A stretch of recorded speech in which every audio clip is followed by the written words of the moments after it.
Good morning, students. See, students, yesterday I told you that we will start our poem 3 from your book Flamingo, Keeping Quiet. Poem is quite an easy poem, but it has very deep meaning. So, basically, you people have to focus on the theme and the depth of the poem which the poet Pablo Neruda wanted to concentrate upon. Right now, see, today the world is reeling under different types of problems, and this poem is very much connected to that also. How? See, we are in a rat race. Now, rat race of what? Individuals are in the rat race of gaining more and more wealth. Countries are in the rat race of increasing the dimension, the area of the country, and now currently what is going between India and China, you people are aware of that. Then the more wealthier people, the more big shots that you call the big businessmen, they focus on increasing their turnover every year. So, this is a rat race. Ultimately, what happens?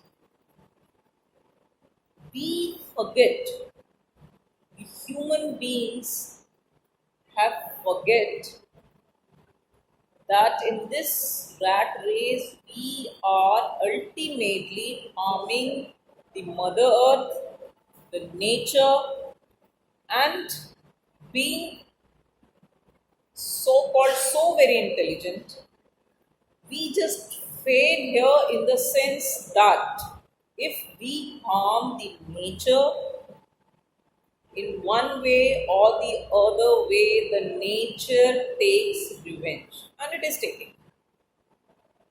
So, students, keeping quiet poem focuses on introspection. Now, see again, this word that I used, introspection, is an easy word. Easy in the sense that you people are familiar with that. We have to introspect what we are doing. What are the gains? What are the profit of our act? And what are the harms? So this is introspection. And the poem not only focuses on introspection, it also focuses on retrospection. See, now introspection is a term that you people are aware of.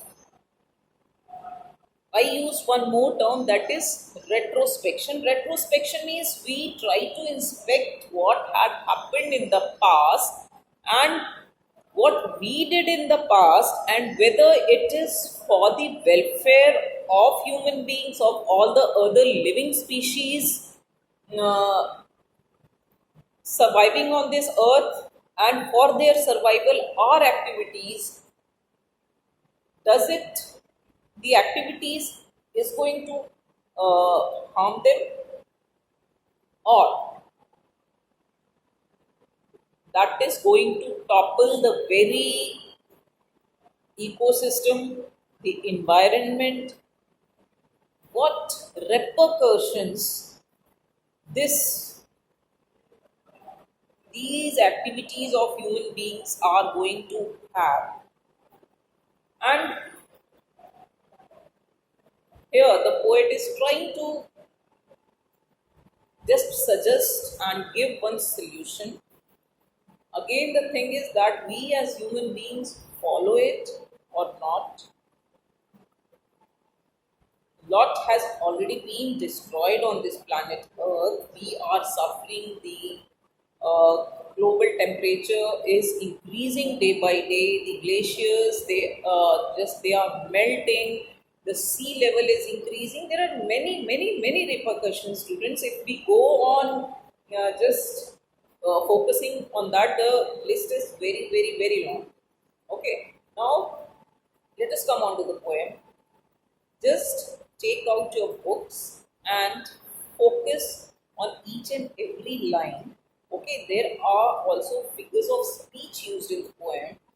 First, when going through the poem, try to recognize and identify the figure of speech used.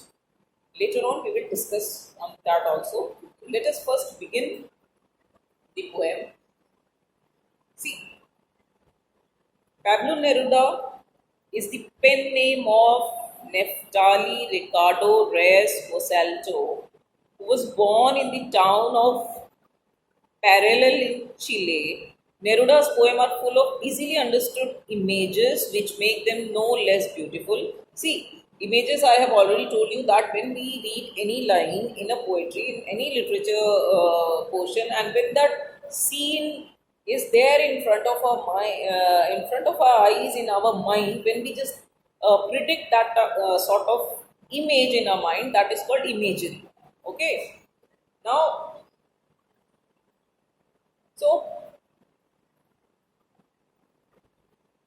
Neruda's poems are full of easily understood images which make them no less beautiful. He also won the Nobel Prize for Literature in the year 1971. In this poem, Neruda talks about the necessity of quiet introspection. This I have already introduced. He is talking about quiet introspection that human beings will, at least for a while, should sit down, should introspect what they are doing, and creating a feeling of mutual understanding among human beings. Yes, this is very, very important. What?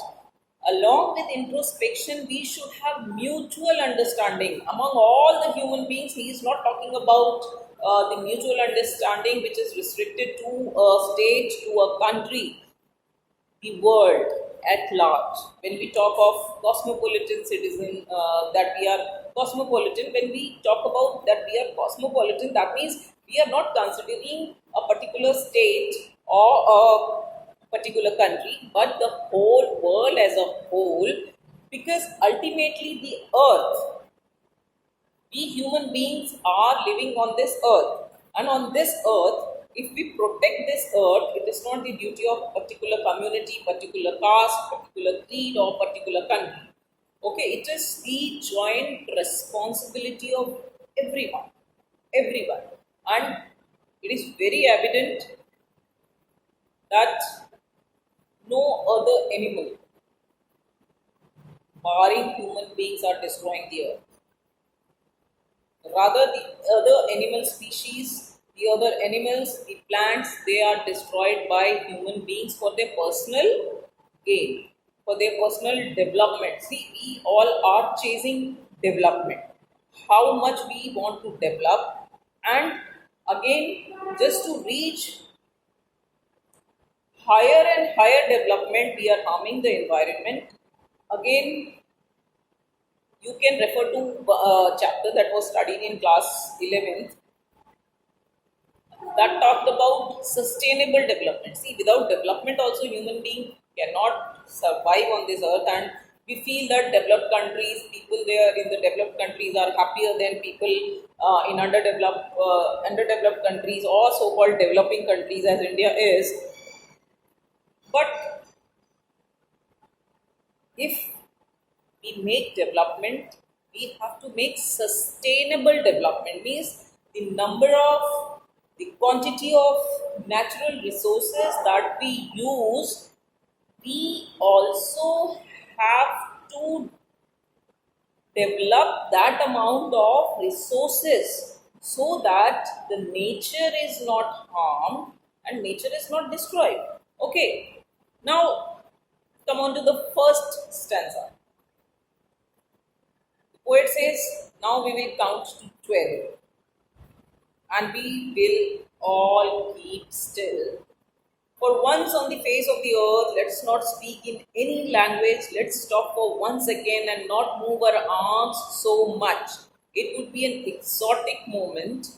Without rush, without engines, we would all be together in a sudden strangeness up to this. See, students, he says, we will count up to 12. Now he says, and we all will be still. Still means no activity, no talking, nothing. Whom he is addressing?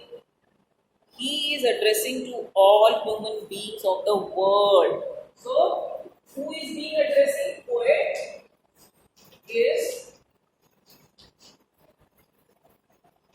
addressing to all human beings. Okay. Now, what is he saying? Now we will count to 12. Now again a question arises that why he says 12. And see, this is only the basically the poet knows why he says that we'll count up to 12. But what the readers have predicted is that 12, maybe 12 hours of a day, maybe that in a clock there are 12 signs of hour. So it is associated with that, okay, with the clock, because the clock moves continuously, keeps on moving, and that is why. And count up to 12, maybe 12 seconds.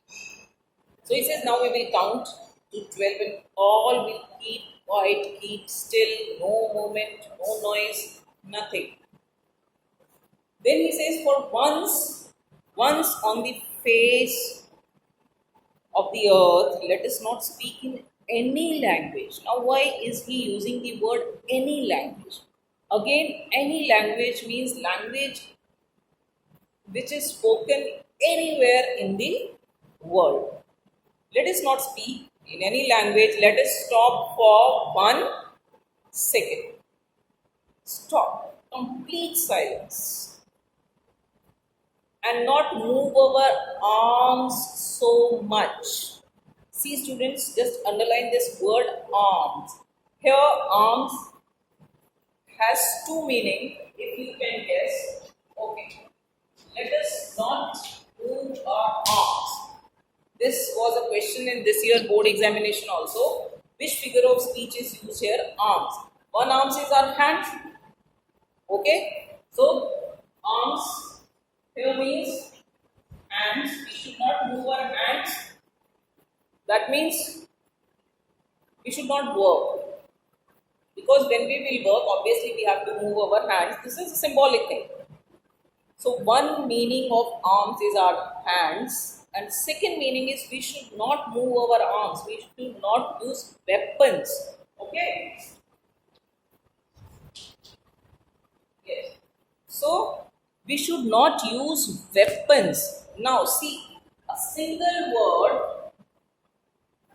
has two meanings. This figure of speech is called pun. Okay. So the figure of speech used here is, just note it down in your copies.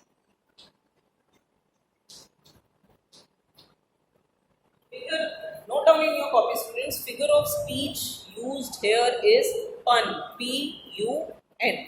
Okay. Yes. So figure of speech I told you is pun. Okay. In Hindi, I remember one line, दोहा है ये शायद, कनक कनक दे सौगुनी मादकता अधिकाय, ई खाए बोराए जगी पाए बोराए. So here kanak, though here it is slash because kanak word has been used twice, and one it means wheat, gehu, and at other place kanak is sona in Punjabi language. Sona is also called kanak. Okay. Now, here it is pun. Here it is only single word which has two meanings. Okay, I think in Hindi it is called yamak, yamak alankar. Okay. Now,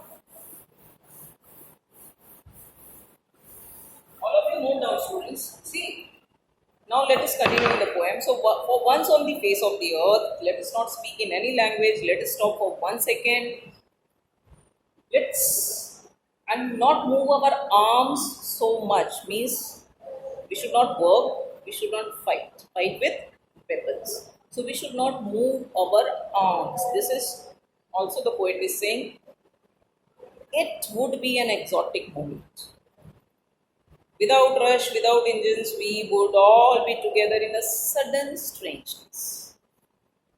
Yes, it would be an exotic moment. A simple question is, what does the poet refer to it? It here means what? It would be an exotic moment. It what? Which moment would be? Which moment would be an exotic moment? The moment of complete silence. Is that clear? Yes. So it here refers to complete silence. Okay, moment of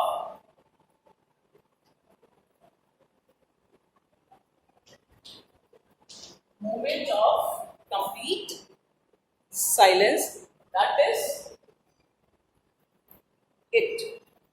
I hope it is clear. It may be 1 mark question in your MCQ, maybe in reference to context. Okay, so it would be an exotic moment. Exotic, very strange, and strange that too in positive sense. So it would be an exotic moment, a very nice moment, because there would be no rush without engines. See, engine, why is the poet using engine? Because when we will not be moving our arms, nobody would be driving, there would be no movement on the roads, there would be no movement anywhere, so it would be without rush, without movement, without engines, without any kind of sound, everything will be in complete silence. What we call pin drop silence. Is that clear? And that is why he says it would be a very strange, exotic moment. Without rush, without engines, we all will be together in a sudden strangeness. Yes, it would also be a sudden strangeness because till now we have not tried this. Right? That even the movement on the roads, the vehicle movement, the aeroplane movement, everything would stop for some time. And not only in one country, one state, but in the whole world. And that is why the poet is saying that it would be a sudden moment of sudden strangeness, which had never had happened before. Now let us move on to the second stanza. Fishermen in the cold sea would not harm whales, and the man gathering salt would look at his hurt hands. Very symbolic stanza it is, students. How? See, the poet though is using the word fisherman. Fishermen in the cold sea.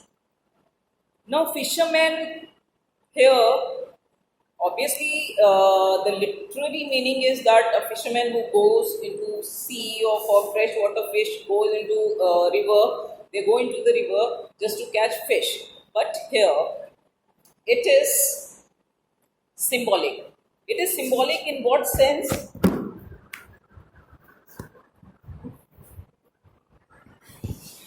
Yes. Yes.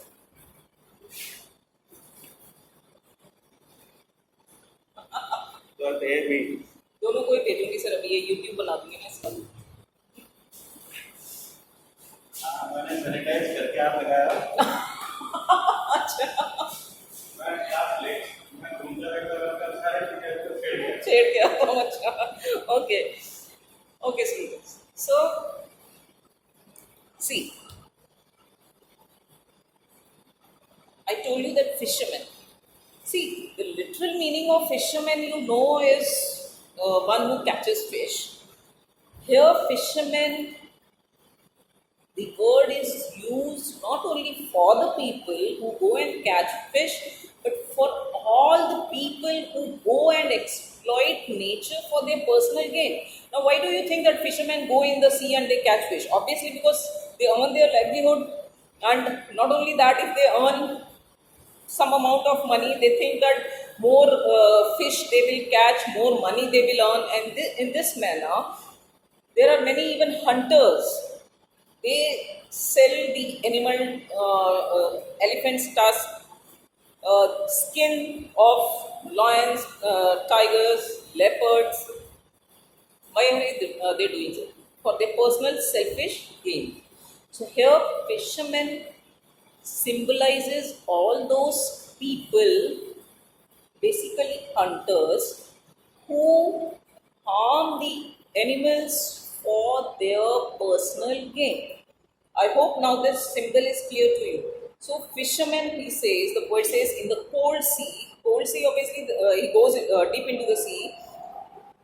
The poet says, let us have one moment where even the fishermen in the cold sea would not harm whales. Whales again here represent, in this case, fish, but also represent all the animals whom human beings hunt for their personal selfish gains. Is that clear? Just mark it. So whales represent all the animals who are being hunted, who are being killed for the personal gains of human beings, and fishermen for all the people, all the hunters who go and they hunt animals. Then he says, fishermen in the cold sea would not harm whales, and the man gathering salt would look at his hurt hands. Again, symbolic. Man gathering salt. See, students, here, many of you might be knowing that people who are engaged in that gathering of salt, salt making, if they do not use proper protection, and even in spite of using protection, their hands are hurt, it melts, the skin is de-skinned. Now, it peels off, sometimes even the skin is peeled off. So, the poet is saying that man gathering salt, man making salt in the salt business would look at their hurt hands. And again, it is representative of the fact that all the people who are engaged in different type of business, sometimes what they do is they even do not take care of their health, rather they are suffering from different types of diseases. So hurt hand here also represent different type of ailments, different type of problems, different type of diseases which human beings are suffering just because of exploiting the nature. And there are many human beings, they suffer from different types of problems. So the poet says that if we observe silence just for a moment, at that moment, even the fishermen and all the people who are engaged in different types of activities, at least they should introspect, they should concentrate, they should look themselves that what harm they have inflicted on themselves also, not only on the nature, on the animals, but also the harm the harm they have inflicted on themselves. So this is what he's saying, that fishermen gathering salt would also look at his hurt hands. Okay, so hurt hands, what I told you, hurt hand represent the harm which human beings have inflicted on themselves. And literally here it means that the salt gatherers, when they continuously they are in this job, they are in this business, they, it is very natural that their hands are hurt, it is destroyed, the skin is just peeled, uh, and sometimes even it that problem becomes severe, more severe. Okay. Now, students, so tomorrow we will continue with the rest of the stanzas, and we will also discuss the figures of speech used in this stanza. Okay. Figure of speech, the rhyme scheme, if it is there in the poem. So, till now, just do it till two stanzas only. Okay, there is one couplet in the beginning. Now we will count to 12 and we will all keep still. This is a couplet, and then there are two stanzas. So, okay, students.